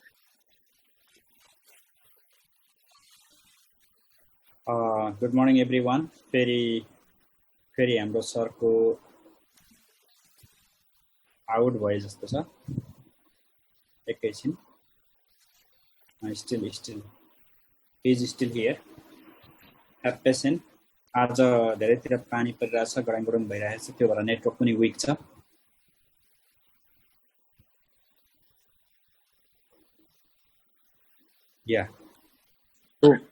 okay, so actually there was mute.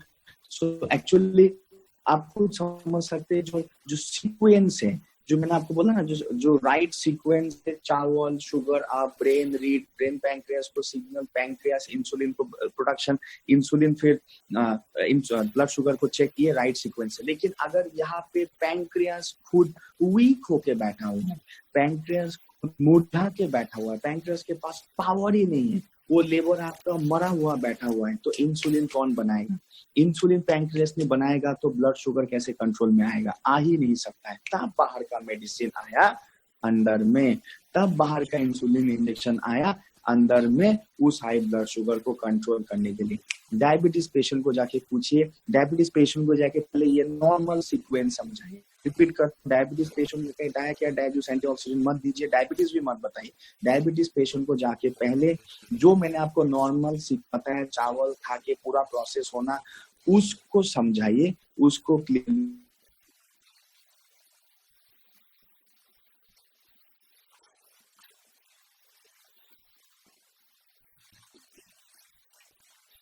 है किसका, चावल से जो शुगर आया उसको कंट्रोल करने का काम है किसका, बाहर का मेडिसिन का या आपका पैंक्रियास ऑर्गन का? तो बोलेगा मेरा पैंक्रियास ऑर्गन का। तो आप लास्ट 15 साल से बाहर का मेडिसिन, बाहर का इंसुलिन इंजेक्शन लेके ब्लड शुगर को कंट्रोल करने का कोशिश कर रहे हैं, लेकिन ब्लड शुगर कंट्रोल नहीं हुआ, ब्लड शुगर और बदमाश हो गया, आउट ऑफ कंट्रोल हो गया, क्योंकि आपका जहां पे ट्रीटमेंट करना चाहिए था ऑर्गन पे, पैंक्रियास पे, वहां पे आपका ट्रीटमेंट नहीं हुआ, उसके फंक्शन के ऊपर आपका दबाया गया।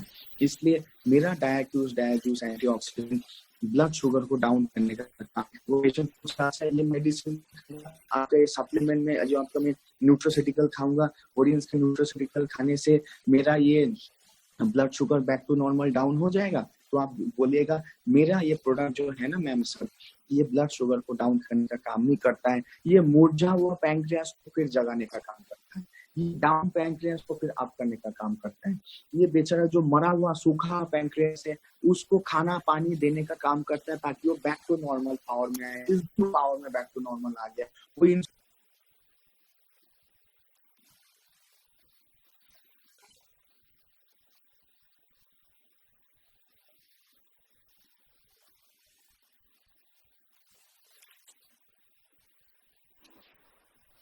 Hello, good morning, good morning.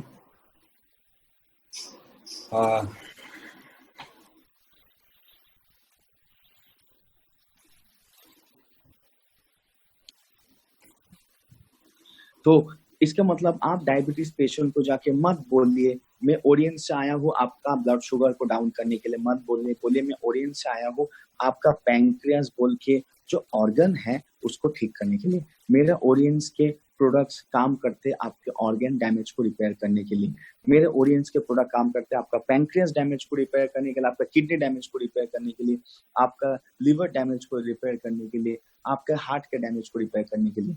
Right, this is how हमारे ऑडियंस के प्रोडक्ट काम करते हैं। बिकॉज आप जब ये बेसिक को समझ जाएंगे ना, जब मैं नेक्स्ट सेशन में आपको प्रोडक्ट वाइज बात करूंगा, हर प्रोडक्ट को 30 सेकंड में समझ सकते हैं। ऑडियंस प्रोडक्ट को समझना 30 सेकंड का काम भी हो सकता है या 30 महीनों का भी काम हो सकता है और ना भी समझ में, ऐसा भी हो सकता है, लेकिन 30 सेकंड में भी आप समझ सकते हैं, समझा पाएंगे। तो इसका मतलब आप एक चीज को समझ गए, अगर किसी को एसिडिटी है, किसी को गैस्ट्रिक प्रॉब्लम है, किसी को पेट में दर्द है, किसी को इंडाइजेशन है, तो प्रॉब्लम उसके एसिडिटी में नहीं है, प्रॉब्लम उसके पेट के दर्द में नहीं है, प्रॉब्लम उसके पेट के सिस्टम में है, उसके पाचन प्रणाली में है, उसके पाचन सिस्टम में है। इट मीन्स ट्रीटमेंट उसके डाइजेस्टिव ऑर्गन्स पे होना चाहिए, ट्रीटमेंट उसके एसिडिटी को डाउन करने के लिए नहीं होना चाहिए। जेलुसिन, रेंटैक, जेंटैक लाइफ टाइम खाएंगे, लाइफ टाइम एसिडिटी दबा रहेगा, छोड़ेंगे एसिडिटी बढ़ जाएगा। क्योंकि स्टमक का ड्यूटी है एसिडिटी को कंट्रोल करना, पैंक्रियास का ड्यूटी है ब्लड शुगर को कंट्रोल करना, किडनी का ड्यूटी है यूरिनेशन को कंट्रोल करना, लंग्स का ड्यूटी है ब्रीदिंग करना। मैं जो लंग्स के टॉपिक में आ रहा हूँ, तो स्पेशली मैक्सिमम आप लोग यहाँ पे लीडर्स नेपाल से हैं, आपके देश में सबसे ज्यादा इंसिडेंस है दम का बीमारी का, जिसको आप एस्थमा बोलते हैं। सबसे ज्यादा एस्थमा के पेशेंट्स आपको नेपाल में मिलेंगे, पर्टिकुलरली आपका जो काठमांडू साइड है, पोखरा साइड है, चितवन साइड है, गोरखा डिस्ट्रिक्ट, वहाँ पे एक्सट्रीम लेवल में लोग आपको एस्थमा के पेशेंट, ब्रोंकाइटिस के पेशेंट बहुत हाई मिलेंगे। हर 3 पेशेंट में से एक पेशेंट आपको लंग्स का पेशेंट मिलेगा नेपाल के कुछ एरियाज में, स्पेशली माउंटेनस एरियाज में, एंड इवन प्लेन्स के एरियाज में भी काफी सारा आपको मिलेगा। तो ये जो मैं लंग्स का टॉपिक में मैं ये जो बात कर रहा हूँ, तो काफी लोग होते हैं जिनको एस्थमा है। एस्थमा मतलब आप अच्छे से जानते हो, वो लोग ऐसे टाइप का सांस लेते हैं, उनको सांस में इतना बड़ा प्रॉब्लम है, तो वो लोग बेचारा पफ लेते, करके पफ किया तो स्टेरॉइड के टैबलेट ये सब लेते हैं। लेकिन असली में जो प्रॉब्लम है ना, असली प्रॉब्लम उनके सांस में नहीं है दोस्तों, असली प्रॉब्लम उनके सांस लेने वाले देने वाले में, जो है लंग्स। आप नेपाल में बोलते पॉक्सो, हिंदी में बोलते फेफड़े। प्रॉब्लम उसके लंग्स में, अगर उसका लंग स्ट्रांग होता था, उसका सांस स्ट्रांग होता था। चलिए काम करते, हम लोग जितना भी लोग कैमरा में है, एक साथ चलिए सांस लेते हैं, सब मिलकर एक्सरसाइज करते हैं। रेडी, 1 2 3 गो।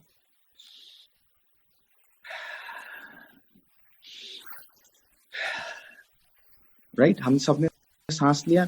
किसी के अंदर कोई सांस लेने के टाइम ऐसा कुछ हुआ, खांसी हुआ, तकलीफ हुआ? नहीं, बिकॉज सांस लेने का यही नॉर्मल तरीका है, बिकॉज यही अगर मतलब हमारे लंग्स ठीक से काम कर रहे हैं, हमारे लंग्स ताकतवर से काम कर रहे हैं, हमारे लंग्स में कोई डैमेज नहीं, हमारे लंग्स पूरी तरह ठीक है, इसलिए ही हमारा जो सांस लेना देना हुआ, हमने ऑक्सीजन लिया, कार्बन डाइऑक्साइड छोड़ा, ऑक्सीजन लिया, कार्बन डाइऑक्साइड छोड़ा, कोई इंटरप्शन नहीं, कोई डिस्टर्बेंस नहीं, कोई प्रॉब्लम नहीं, क्योंकि हमारा लंग्स में कोई प्रॉब्लम नहीं। अगर लंग्स में डैमेज हो गया तो सांस लेने में ऐसा शुरू हो जाएगा, खांसते रहेंगे।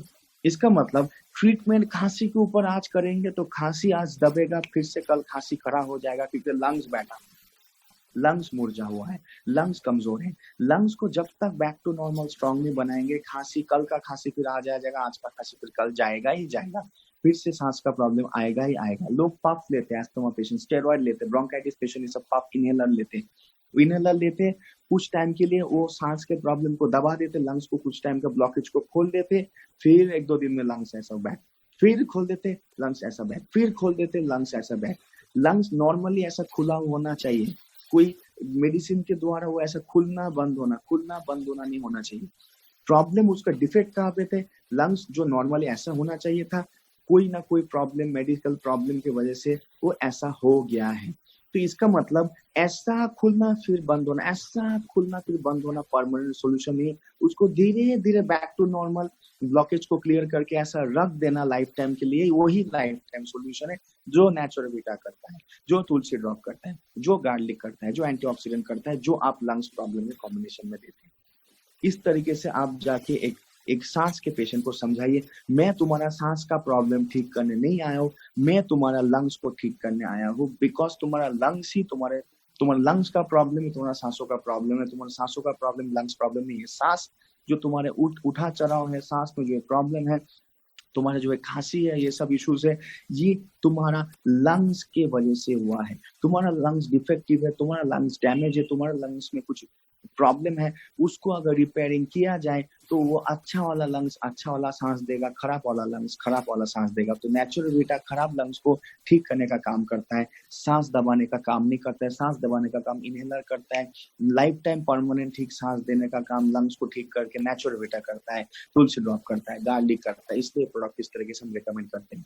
तो दोस्तों, I think we are running over time, कुछ टाइम की चीजें हैं। तो ये मैंने आज एक जो बेसिक सेशंस आप सबको बताया, ये हमारा एक बेसिक, ये एडवांस सेशन था, बट ये पार्ट 1 था। पार्ट 1 था मतलब मुझे आपको ये समझाना था कि हमारे बॉडी में बीमारी का कॉन्सेप्ट को, जब बीमारी का कॉन्सेप्ट को समझ जाएंगे तो एक बीमारी को हम इजीली नेक्स्ट पार्ट में समझ पाएंगे और उसके ऊपर ऑडियंस के सप्लीमेंट्स का काम को भी समझ पाएंगे।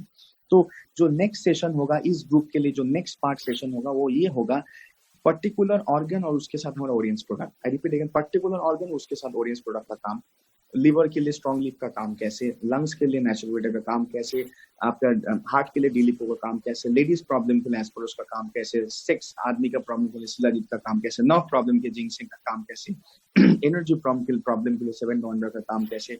मतलब मैं ओनली आपको प्रोडक्ट का ट्रेनिंग नहीं दूंगा, पर्टिकुलरली मैं आपको प्रोडक्ट के साथ प्रॉब्लम का रिलेशन का ट्रेनिंग दूंगा। देखिए, 2 टाइप का ट्रेनिंग होता है, एक प्रोडक्ट का ट्रेनिंग, एक प्रोडक्ट के साथ प्रॉब्लम का ट्रेनिंग रिलेशन। बिकॉज आप हमारे प्रोडक्ट्स क्या है, प्रॉब्लम सॉल्वर है। हमारे प्रोडक्ट्स क्या है, प्रॉब्लम सॉल्वर भी है, प्रॉब्लम प्रिवेंटर भी है। Repeat my word again, audience products क्या है, प्रॉब्लम सॉल्वर भी है, प्रॉब्लम प्रिवेंटर भी है। माने प्रॉब्लम को दूर करने का भी काम करता है, प्रॉब्लम को दूर रखने का भी काम करता है। तो नेक्स्ट जो सेशन होगा उसमें ऑर्गन वाइज प्रोडक्ट का रिलेशन किया, अगर नेचुरोवीटा है तो उसका लंग्स के साथ रिलेशन क्या है, ये प्रोडक्ट है तो कैसे लंग्स प्रॉब्लम नेचुरोवीटा काम करता है, इसके ऊपर हमारा ट्रेनिंग होगा। नेक्स्ट सेशन हम इसके ऊपर करेंगे। तो मैं यहाँ पे विदा लेना चाहूंगा दोस्तों, आप सबको बहुत बहुत शुक्रिया इस प्रोग्राम में पार्टिसिपेट होने के लिए। एंड आप स्पेशल थैंक्स आप सब लोग एक बार पर्सनली ईश्वरी सर को जरूर दीजिएगा, जिसने ये प्रोग्राम को बहुत ही मुश्किल से, बहुत ही डिफिकल्टी से सीईओ सर से अप्रूवल लेके अपने प्लेटफॉर्म में करा के ही ये सक्सेसफुली करा पाए हैं। So you should give a very special thanks and appreciation to Ishwari sir. आपने कोई भी फीडबैक से क्वेश्चंस है, आप जरूर आप ईश्वरी सर के पास इसको रिपोर्ट को भेज सकते हैं। एवरीथिंग आप ईश्वरी सर को रिपोर्टिंग कर सकते हैं, he will definitely come back to me, always in touch। So आज हमने जो सीखा है वो है ABCDE। नेक्स्ट बार F से सीखेंगे। ABCDE जानना इंपॉर्टेंट है, और एप्पल का स्पेलिंग कभी लिख नहीं पाएंगे, बस उसको देख और खा पाएंगे। ABCDE जानेंगे तो एप्पल का स्पेलिंग लिख पाएंगे। सो डेफिनेटली मैं यहाँ पे आप सबसे अलविदा लेना चाहूंगा, but this is just the, please सब लीडर्स को मैं ये बोलना चाहूंगा, this is just the start, this is not the end. ये पार्ट 1 था, फास्ट एंड फ्यूरियस मूवी का पार्ट 2 पार्ट 3 भी आने वाला है। बिकॉज हमारा ट्रेनिंग का स्टाइल हिंदी मूवी जैसा नहीं है, इंग्लिश मूवी जैसा है। फर्स्ट पार्ट से भी बेटर सेकंड पार्ट होता है, हिंदी मूवी एक ही पार्ट में सब स्टोरी खत्म हो जाता है। तो ऐसा सोचिए, this is just a start, ये हमारा जस्ट स्टार्टिंग था, ये हमारा फिनिशिंग नहीं था। हम आगे कंटिन्यूएशन करेंगे and it will be another very special session. मैंने बोला कि इस प्लेटफॉर्म को अगर मैंने और ईश्वरी सर ने डिसाइड करके किया, इसका रीजन है यहाँ पे हम लोग यूनिक तरीके से, एक यूनिक मॉडल से हम लोग इसको इस ट्रेनिंग को इम्प्लीमेंट कर रहे हैं, जो बहुत सारा क्राउड्स में जनरली कर नहीं पाते टाइमिंग का प्रॉब्लम की वजह से। So today we learn the disease platform, next बार हम लोग समझेंगे प्रोडक्ट के साथ डिजीज प्लेटफॉर्म का रिलेशन, ये होगा हमारा नेक्स्ट दिन का class. Thank you so much, नमस्कार, आप सबसे विदा चाहूंगा। Stay home, stay healthy, have a very healthy time. Thank you so much. Thank you very much sir. आपने 2 घंटा नॉन स्टॉप बहुत अच्छा इम्पोर्टेंट नॉलेज दिया। Thank you very much for your time and for your report. Thank you very much sir.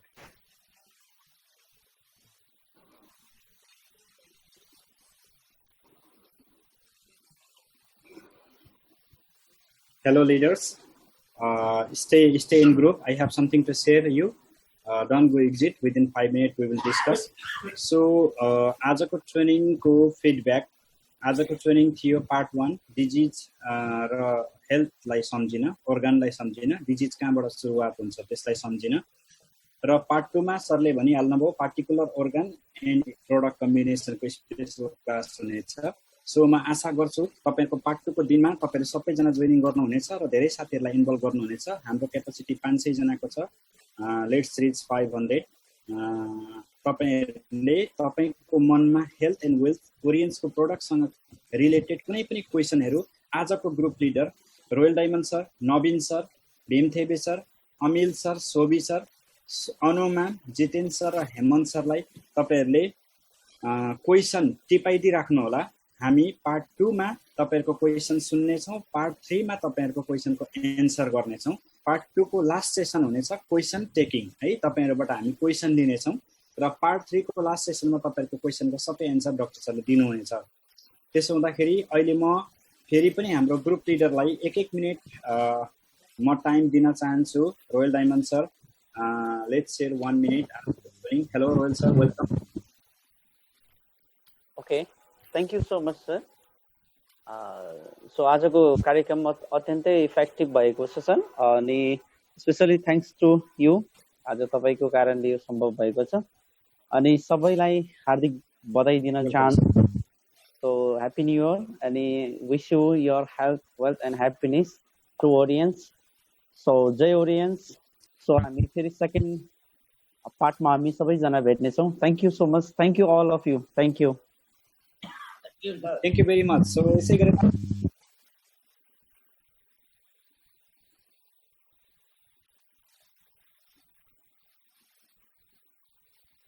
Thank you, sir.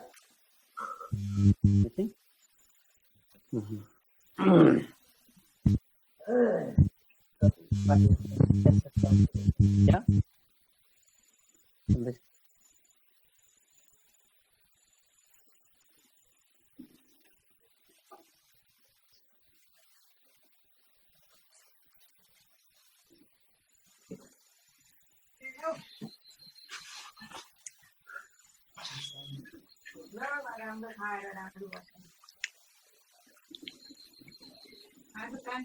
अनि कान्छी दिदीको आज birthday अरे नि आज जन्मेको होइन।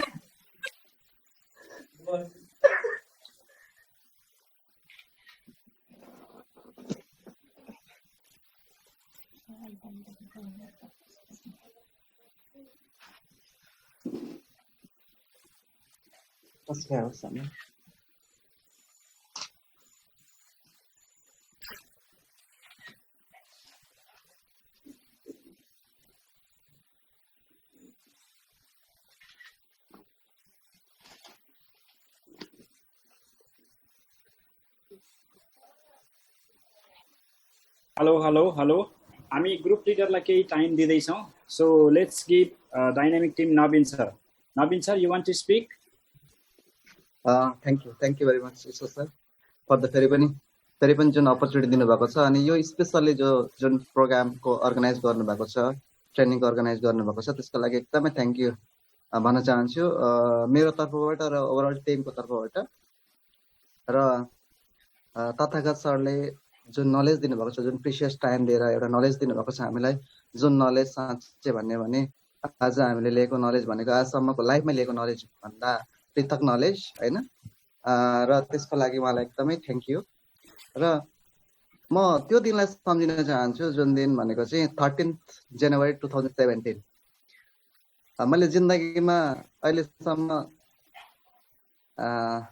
केही राम्रा डिसिसन लिएको दिनहरूमा पर्छ त्यो दिन, किनभने मैले ओरेन्जलाई त्यही दिन जोइन गरेको थिएँ 13 जनवरी 2017 र त्यो दिन मैले सधैँ ओरेन्ज जोइन गर्दाखेरि काहीँ न काहीँ एउटा जीवनमा केही न केही गर्नुपर्छ एज अ प्रोफेसन, र प्रोफेसन यस्तो गर्न सकियोस् कि ताकि त्यहाँबाट केही न केही आर्थिक इन्कम गर्न सकियोस्, किनभने त्यतिखेर त हामीलाई क्राइसिस त्यही नै थियो होइन, दिमागमा त्यही नै थियो। तर अहिले मलाई के लाग्दैछ भने त्यतिखेर मैले जुन इन्टेन्सनले मैले स्टार्ट गरेँ ओरेन्ज, तर आज म एकदमै फिल के भन्नु, एउटा गर्वका साथ भन्न सक्छु कि साँच्चै नै मैले त्यस्तो एउटा युनिभर्सिटीमा एडमिसन लिएको रहेछु त्यो दिन, जहाँबाट चाहिँ मैले इच एन्ड एभ्री कुराको नलेज पाउन सक्छु। साँच्चै नै हेल्थको नलेज यो फिल्ड भन्दा अरू कुनै पनि फिल्डमा थियो भने हेल्थको यति basic knowledge in a depth मैले पाउने पनि थिइनँ होला, र मलाई लाग्छ टिमहरू पनि एकदमै ह्याप्पी हुनुहुन्छ। मैले आजसम्म प्रोडक्टको ट्रेनिङहरू धेरैचोटि लिएको थिएँ तथागत सरबाट, र उहाँको ट्रेनिङहरू जहिले पनि बेस्ट हुने गर्थ्यो, र त्यसमध्येको सबैभन्दा बेस्ट ट्रेनिङ आज मलाई लागेको, र यति मजाले लियौँ।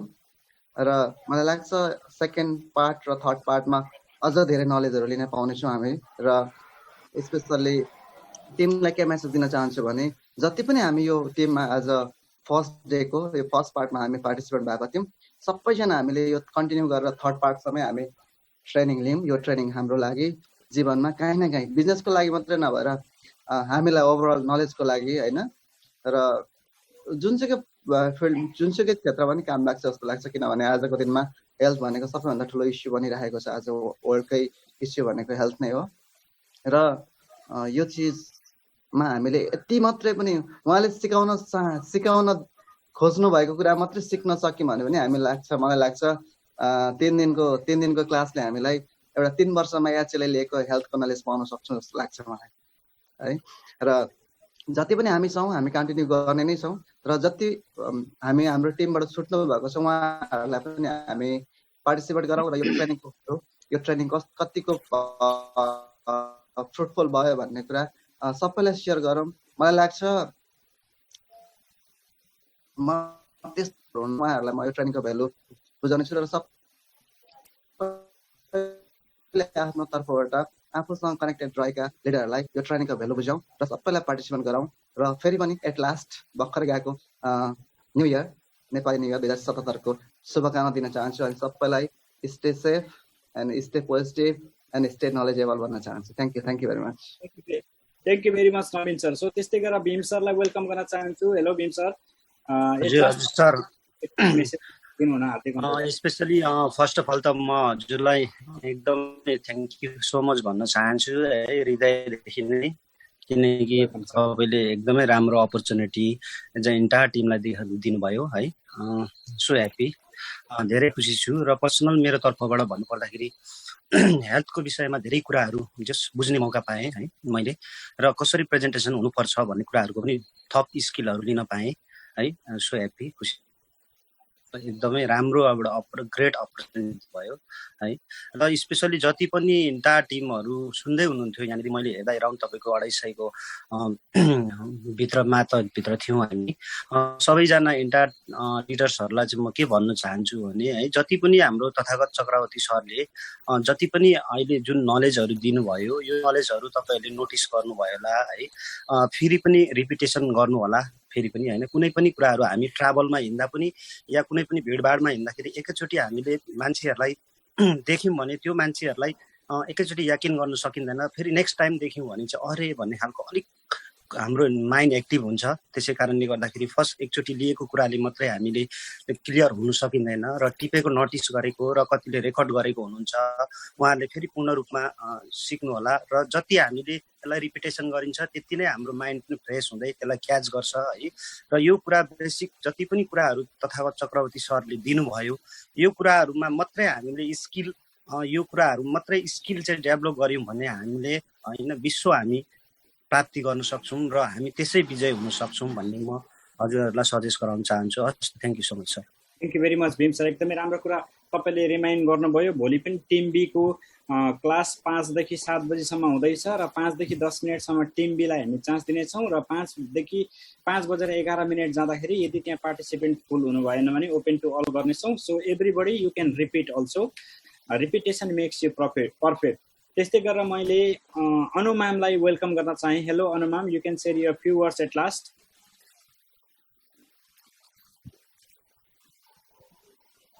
Hello Anu ma'am. Hello, yeah first of all Ishwar sir thank you very much. एकदमै राम्रो ट्रेनिङ भयो, किनभने हाम्रो ब्रिजहरू जति लिडरहरू पनि हुनुहुन्छ धेरैजनाले बेसिक नै बुझ्नु भएको थिएन, अनि कति बिचबिचमा ट्रेनिङहरू पनि भयो, त्यसमा बेसिक भन्दा पनि अलिकति एडभान्स ट्रेनिङ थियो जुन चाहिँ हामीले इजिली हामीले चाहिँ बुझ्न सक्थ्यौँ भने उहाँहरूले चाहिँ बेसिक नबुझेको कारणले गर्दाखेरि सबै कुराहरू बुझ्न सक्नुहुन्थ्यो। तर आज एकदमै धेरै खुसी लाग्यो। पार्ट 1, पार्ट 2, पार्ट 3 जसरी अब तपाईँले राम्रो म्यानेज गर्नुभयो, हाम्रो लागि यति राम्रो प्रोडक्टिभ टाइम भयो कि बेसिक कुरा आज सिक्नुभयो। योभन्दा अलिकति माथि अब फेरि नेक्स्ट पार्टमा सिक्नुहुन्छ, अनि थर्ड पार्टमा भनेको अब अझ एडभान्समा सिक्नुहुन्छ। अब यसरी बेसिकबाट गयौँ भने चाहिँ धेरै कुरा सिक्न सकिन्छ। कतिजनालाई एबिसिडी पनि आउँदैन थियो, अब एकैचोटि माई नेम इज भनेर सिकाउँदाखेरि त उनीहरूलाई त गाह्रो परेको थियो नि त। तर आज चाहिँ एबिसिडी सिक्यो हेल्थको भनेपछि धेरैजनाले मलाई लाग्छ एकदमै राम्ररी बुझ्नुभयो। अनि अब लिडरहरूलाई पनि के भन्न चाहन्छु भने अलिकति तपाईँहरूले आज जति टिप्नु भएको छ यसलाई रिमाइन्ड गर्नु होला। अनि फेरि पनि ईश्वर सरले अघि भर्खरै भन्नुभयो हाम्रो लागि एकदमै राम्रो चान्सेस छ। भोलि सायद 500 पुगेन भने हाम्रो फेरि पनि चान्स आउँछ र फेरि पनि रिपिट हुन्छ। रिपिटेसन भनेको चाहिँ हाम्रो माइन्डमा स्टक हुन्छ र रिपिटेसनले चाहिँ हामीलाई चाहिँ पर्फेक्ट बनाउँछ। सो तपाईँहरूले चाहिँ आजको कुरा फेरि रिपिट गर्न चाहनुहुन्छ भने भोलि एकदमै राम्रो टाइम छ, यो टाइम तपाईँहरूले लिन सक्नुहुन्छ।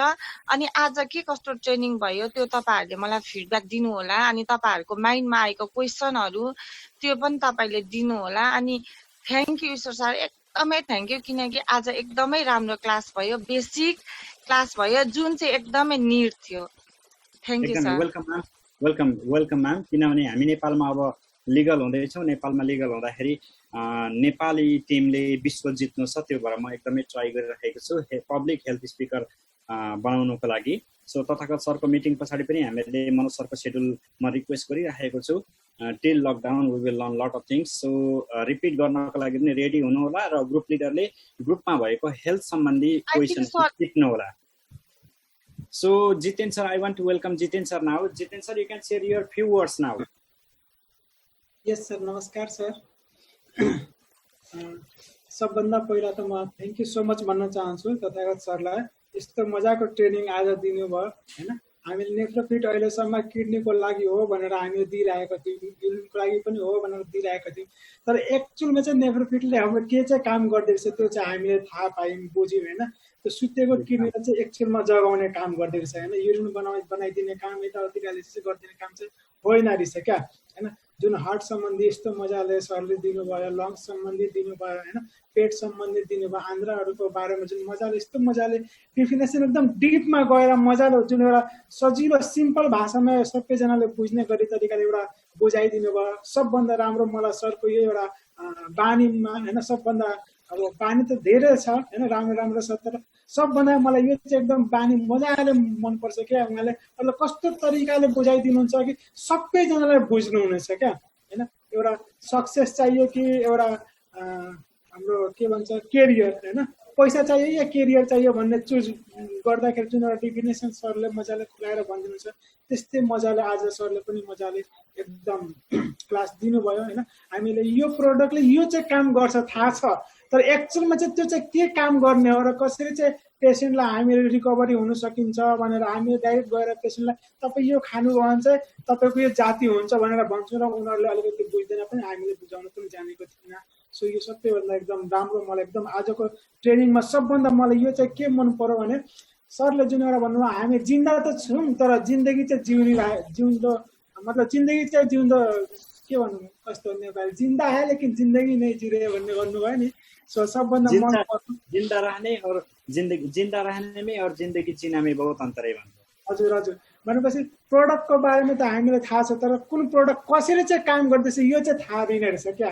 यो चाहिँ सरले मजाले एकदम डिपमा गएर मजाले बुझाउनु भयो र मलाई एकदम साह्रै खुसी लागिरहेको छ। 8-9 जना पार्टिसिपेन्ट हुनुभएको थियो मेरो टिमबाट, पछि मैले हेरिनँ कतिजना अझै पनि हुनुभयो र 8:30 मैले पनि सेड्युल राखेको छु, टिमसँग बस्नेछु, फेरि डिस्कस पनि गर्नेछु र सबैजनाको फिडब्याक लिएर त्यसपछि कतिजनाले के बुझ्नु भएन, कतिजनाको मनमा केही क्वेसनहरू छ भने पनि मात्र टिपेर र फेरि पार्ट बीमा होइन त्यो क्वेसनहरू पनि म राख्नेछु। र वन्स अगेन एकदम थ्याङ्क यू सो मच भन्न चाहन्छु। Thank you very much Jitin sir, thank you very much. लास्टमा म लिडरहरूलाई के भन्न चाहन्छु भनेदेखि यो मिटिङ त्यतिकै भइरहेको छैन है। मैले $600 तिरेको छु, 45,000 to 50,000 it cost. So be leader, be serious. तपाईँहरूको टिमबाट क्वेसन कलेक्सन गर्नुहोस् र धेरैजना तपाईँहरूले फ्यामिलीलाई पनि अगाडि राखेर यो ट्रेनिङ दिलाउन सक्नुहुन्छ, साथीभाइहरूलाई पनि अगाडि राखेर तपाईँहरूको मोबाइलमा ब्लुटुथ सेट ब्लुटुथलाई जोडेर ब्लुटुथलाई एड गरेर मजाले ठुलो बक्समा मजाले तपाईँहरूले यो मिटिङ परिवारलाई सुनाउन सक्नुहुन्छ। यो मिटिङबाट एकदमै राम्रो बेनिफिट लिनु होला। सो लास्टमा हाम्रो गोरखपुरबाट सोभी राणा सर हुनुहुन्छ। आई वान्ट टु वेलकम सोभी राणा। हेलो सोभी सर, यदि तपाईँले मेरो भोइस सुन्दै हुनुहुन्छ भने तपाईँले तपाईँको केही फ्यु वर्ड राखिदिनको लागि तयार हुनुहोला। Sobhi sir. Hello. Yes sir, yes Sobhi sir. Yes sir, yes. Thank you sir. आजको जो मैले मिटिङ लिएँ, आजभन्दा यस्तो कुनै पनि मिटिङ लिन पाएको थिएन र ओडियन्स जुन दिन थालेको थिएँ र जो अब मान्छेलाई कसरी बिलिभ दिलाउने होला र आजसम्म पनि हामीले गलत वेमा गलत म्यासेज दिँदै आइरहेको थियौँ जो पेसेन्टहरूलाई। आज म यहाँबाट एकदमै क्लियर हुन पाएँ र धन्यवाद तपाईँलाई जो यो मिटिङ अरेन्ज गराइदिनु भएकोमा र यो मिटिङ मैले लिन पाएँ। आज मलाई लाग्छ यो लकडाउन नभएको भए सायद म यो मिटिङ कहिले पो लिन पाउँथेँ र यो गेन गर्न पाउँथेन जस्तो लाग्यो। त्यो कोरोना र लकडाउन भएकोमा र आजको जो मिटिङमा मेरो टिमबाट पनि लगभग 9 जना जति अटेन्ड भएको थिए र अहिले पनि म्यासेजमा फिडब्याक दिन्छु हामी अहिलेसम्म कुन दुनियाँमा थियौँ र आज आँखा खुले कुरा मैले फिड पाइरहेको छु अहिले म्यासेजबाट पनि आज चाहिँ आँखा खुलेको छ कि वास्तवमै ओडियन्स मैले गर्नुको रहेछ। So thank you sir. यति नै आफ्नो 2 शब्द राख्दै। Thank you very much Sobhi sir. So all group leader royal diamond sir, Naveen sir, Bhimthebe sir, Amil sir and Sobhi sir, अनुमान, जितेन सर, हेमन्त सर पनि हुनुहुन्छ। मैले हेमन्त सरलाई चाहिँ भेटिरहेको छैन, उहाँले प्रोफाइलमा के नाम लेख्नु भएको छ पनि त्योबाट मलाई थाहा भएन। So please collect your question. Part 2 को लागि रेडी हुनु होला। If you want to repeat 5:10 सम्म ग्रुप बीलाई चान्स हुनेछ र पार्टिसिपेन्ट फुल नहुँदा 5:11 म भोलिको पनि मिटिङ सेयर गर्नेछु। यु क्यान रिपिट। सो सबैजनालाई थ्याङ्क यू भेरी मच गर्दै आजको लागि by by. Stay safe, stay upgraded. Thank you very much. Thank you sir.